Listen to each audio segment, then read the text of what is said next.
Tarsis. O Senhor estabelece sua cidade para sempre.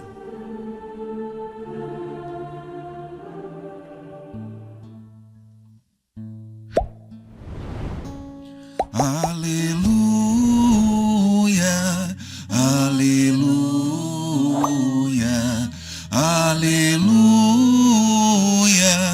aleluia.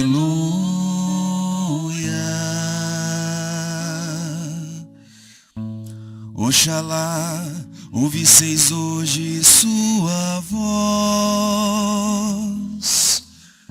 Não fecheis os corações como em Meriba. Aleluia, aleluia, aleluia, aleluia.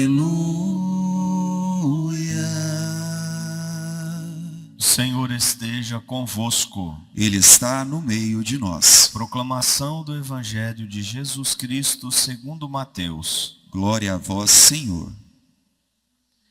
Naquele tempo, Jesus começou a censurar as cidades onde fora realizada a maior parte de seus milagres, porque não se tinham convertido. Ai de ti, Corazim! Ai de ti, Betsaida! Porque se os milagres que se realizaram no meio de vós tivessem sido feitos em Tiro e Sidônia, há muito tempo eles teriam feito penitência, vestindo-se de cilício e cobrindo-se de cinza. Pois bem, eu vos digo, no dia do julgamento, Tiro e Sidônia serão tratadas com menos dureza do que vós. E tu, Cafarnaum, acaso serás erguida até o céu? Não, serás jogada no inferno. Porque se os milagres que foram realizados no meio de ti tivessem sido feitos em Sodoma, ela existiria até hoje. Eu, porém, vos digo, no dia do juízo, Sodoma será tratada com menos dureza do que vós. Palavra da salvação. Glória a vós, Senhor. Queridos irmãos, nós começamos nesta semana a leitura do profeta Isaías. Ouvimos hoje um trecho que está no capítulo 7, versículo de 1 a 9. E trata de um momento em que o rei Acaz fica numa situação difícil, porque o rei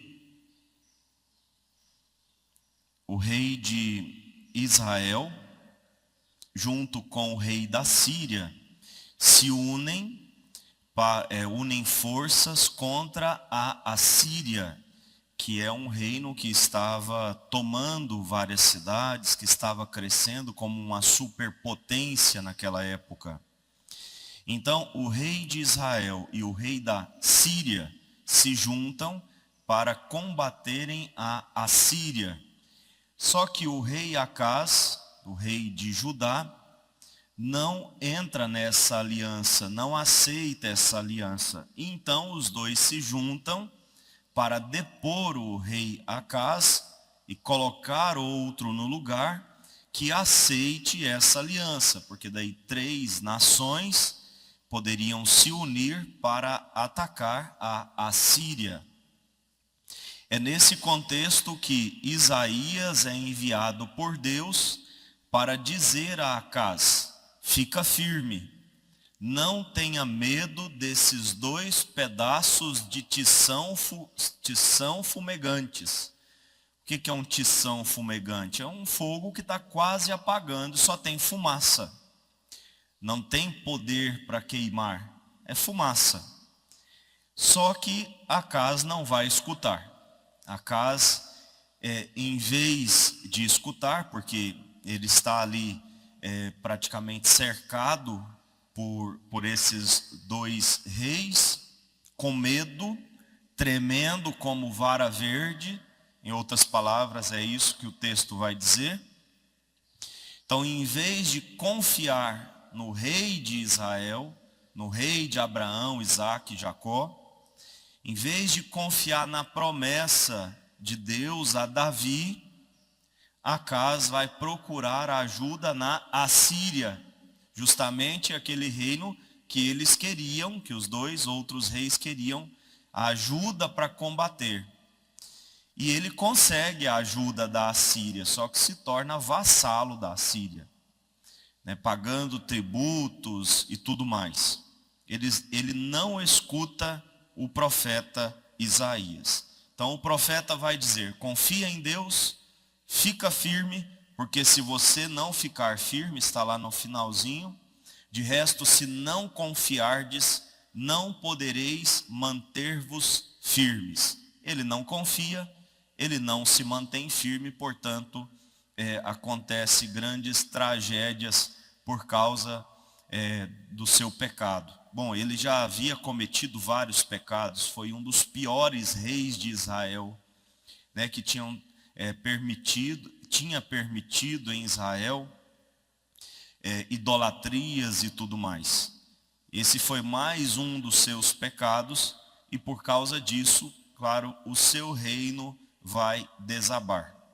Qual que é a lição para nós? Mais uma vez, quando a gente olha para essas reações que os reis de Israel têm, que os reis antigos têm, diante das ameaças, diante das perseguições, as alianças políticas que eles fazem, como eles não confiam em Deus, como eles não permanecem firmes na aliança, e por isso eles são derrotados. Quando a gente olha tudo isso, nós temos que aplicar isso à nossa vida espiritual.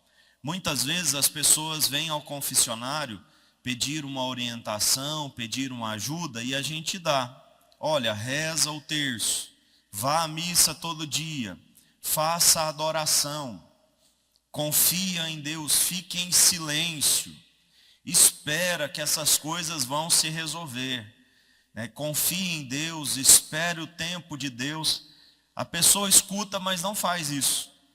Ela procura ajuda nos reis estrangeiros, nas potências estrangeiras. Aqui fazendo uma analogia, né? Ou seja, procuram resolver com as forças humanas o problema. Não acham que, às vezes, em procurar uma resposta miraculosa, e a gente diz, reza o terço.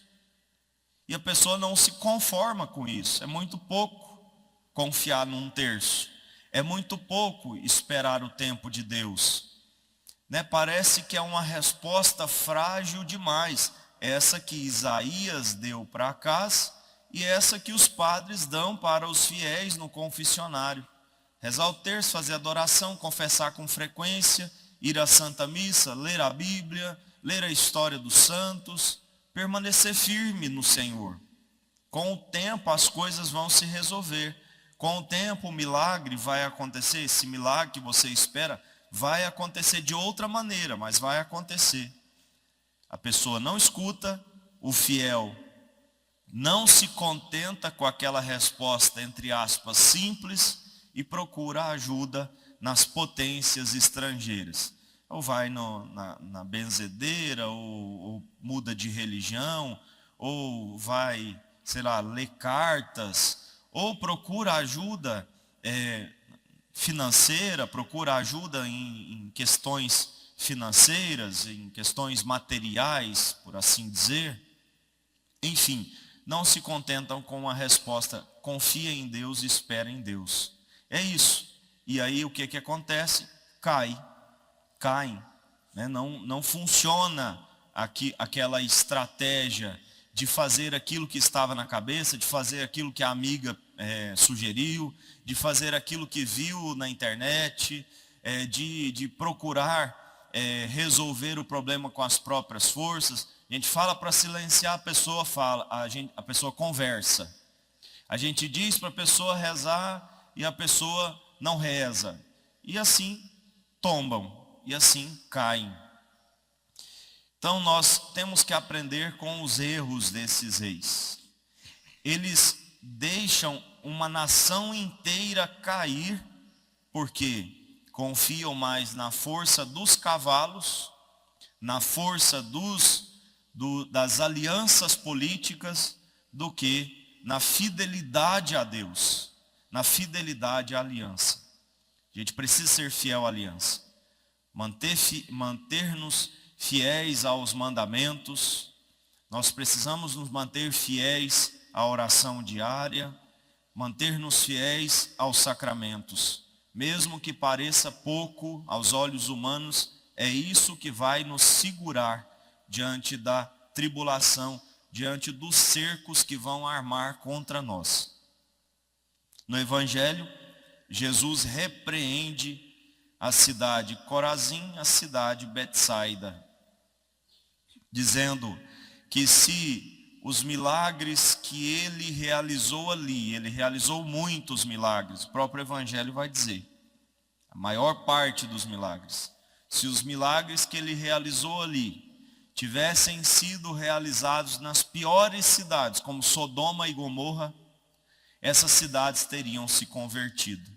E eles não se converteram. Betsaida, Corazim, não se converteu a Jesus. E é por isso que as cidades como Sodoma e Gomorra serão tratadas com menos rigor.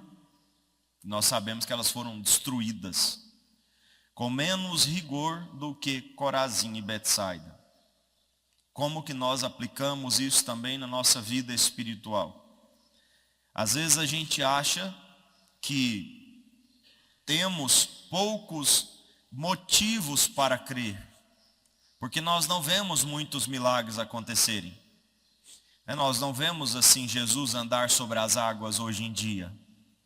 Não vemos ele curar os doentes, ressuscitar Lázaro, como essas pessoas viram. E a gente até diz assim, olha, se eu tivesse nessa época, eu teria acreditado. Eu não teria feito o que eles fizeram. Só que nós temos mais motivos para crer do que eles. Porque nós temos 2000 anos de história, de teologia, de acontecimentos históricos, de intervenções de Deus na história. Nós temos a teologia, a Sagrada Escritura nas nossas mãos, pelo catecismo, a Bíblia. Nós temos o testemunho dos santos. Enfim, 2000 anos de história, ou seja, mais motivos para crer. E às vezes nós não cremos. Às vezes nós não acreditamos, nós não nos entregamos verdadeiramente. E quando falamos da sociedade em geral, pior ainda. É quando nós vemos o povo que se diz cristão, como é que eles obedecem a Deus, como é que eles seguem a sua religião, como que eles respeitam o Papa. É uma tragédia. Então imagina se essas pessoas foram tratadas com dureza. Imagine nós como seremos tratados com dureza. Porque a quem muito foi dado, muito será cobrado. E foi dado muito a nós.